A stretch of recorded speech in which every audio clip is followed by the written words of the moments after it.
Audio Jungle. जी No, nothing like. मैं आपको nothing धन्यवाद will go देता on हूं record line. कि आपने मेरे साथ जो अन्याय हो रहा है उस पर सदन में बोलने की अनुमति दी।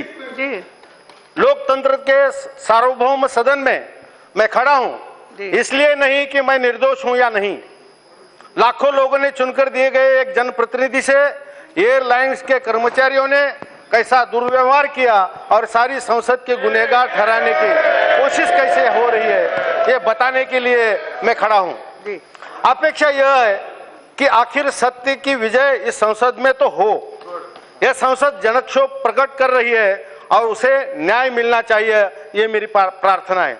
अध्यक्षा जी, मैं आपका बहुत आदर करता हूं। आप हमारी कस्टोडियन हैं, मेरे लिए तो आप मां जैसी है, इसलिए मैं आपसे न्याय की अपेक्षा करता हूं।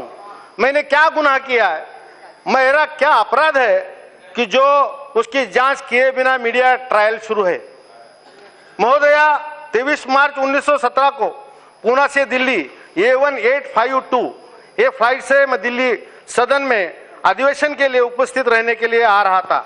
मेरा बिजनेस क्लास टिकट था, लेकिन उधर इकोनॉमी में मुझे बिठाया गया।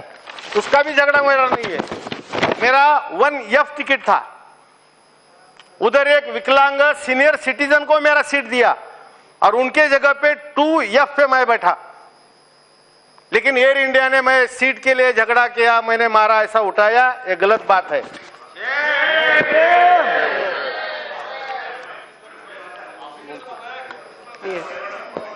और इकोनॉमी रहने के बाद मेरे पास दूसरा कुछ पर्याप्त साधन उपलब्ध नहीं था। मैं इकोनॉमी से उस फ्लाइट से दिल्ली पहुंचा।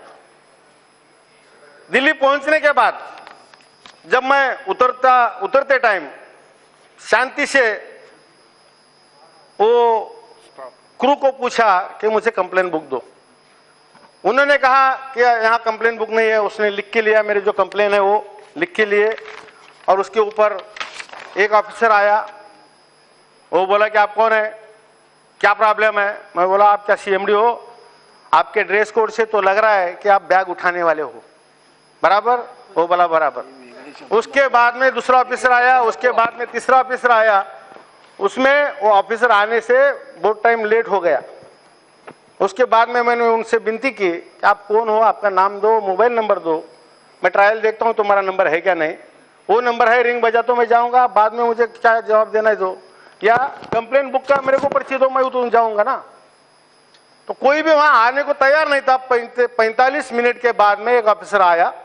मैंने उन्हें कहा कि आप शांति से बात करिए, मैं आपके साथ शांति से बात कर रहा हूं। फिर भी उनका चिल्लाना नहीं रुका। उल्टा उसने आप क्या हो ये सवाल पूछा। मैंने शांति से पूछा आप क्या हो, तो उन्होंने कहा मैं एयर इंडिया का बाप हूं।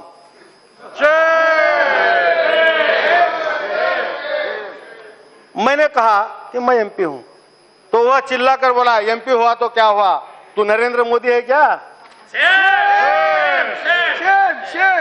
ये बोलकर उन्होंने मेरी कॉलर पकड़कर ढकेलने की कोशिश की। इस दुर्व्यवहार और अपमानित करने वाले बर्ताव से मुझे गुस्सा आया और मैंने उसे ढकेल दिया। मैडम जी, उसको मैंने ढकेल दिया। देश की संसद और संसदों के खिलाफ अभद्र भाषा का इस्तेमाल किया गया, गाली गलौज की, इसके वीडियो क्लिपिंग उपलब्ध है, हुआ तो मैं आपके सामने पेश करूंगा। यह सच्चाई है। एयर इंडिया की एयर होस्टेस ने भी बयान दिया, 2 दिन के बाद मीडिया को बयान दिया। यह सारी घटना इस अधिकारी के दुर्व्यवहार के कारण हुई। इससे ज्यादा कौन सा प्रूफ हो सकता है। एयर होस्टेस ने ही उधर प्रूफ दिया है।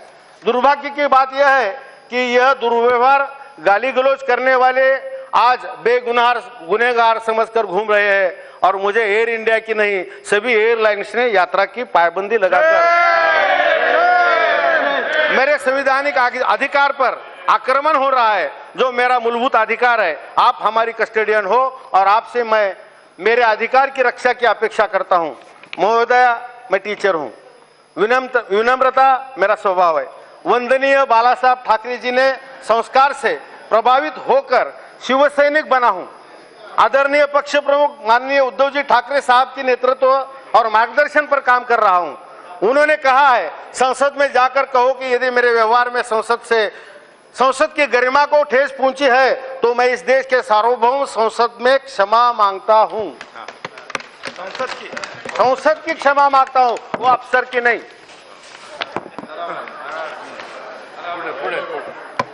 अध्यक्ष महोदया, इस सदन में माननीय गृह मंत्री जी उपस्थित है। मैं आपके माध्यम से उनसे विनती करता हूं कि मुझ पर एफआईआर दाखिल हुआ है। आपको जानकर अचंभ होगा कि महोदया मुझ पर आईपीसी 308 कलम से लगाया गया है अटेम्प्ट टू मर्डर। क्या हथियार थे मेरे पास? क्या मारा है मैंने उस अफसर को?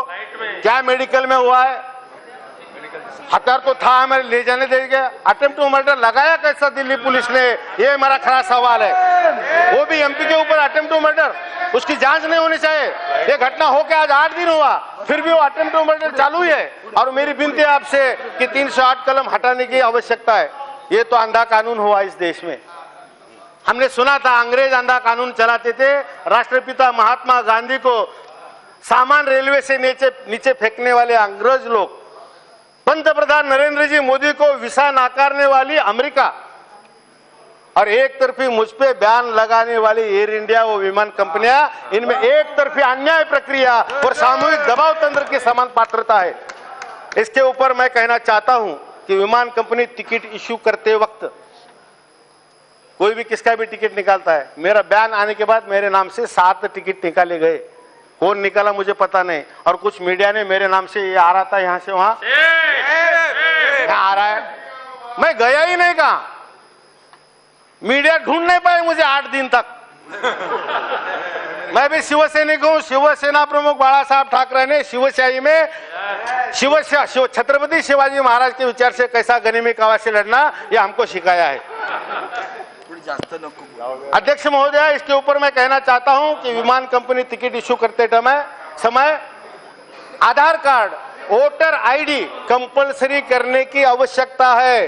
बाहर के टेररिस्ट आ रहे हैं अंदर किसके भी नाम से, वहां बुकिंग के टाइम वो लिया जाता नहीं, उसके ऊपर कानून होने की आवश्यकता है। वो कानून किया जाए, इतना ही मैं आपके सामने कहता हूं। महोदया, सुरक्षा जांच के बाद उड़ान में आसनस्थ यात्री कौन या शस्त्र लेकर अंदर जाता है कि जिससे किसी के जान को खतरा पहुंच सकता है। इसलिए मैं आपसे प्रार्थना पूर्वक मांग करता हूं कि इस पूरी घटना की जांच की जाए और जिस कर्मचारी ने मुझसे दुर्व्यवहार किया, एयर इंडिया ने किया, उसके साथ में मिलीभगत करने वाली जो कंपनियां है, उन्होंने जो मेरे ऊपर अन्याय किया, उन पर तुरंत कार्रवाई करे।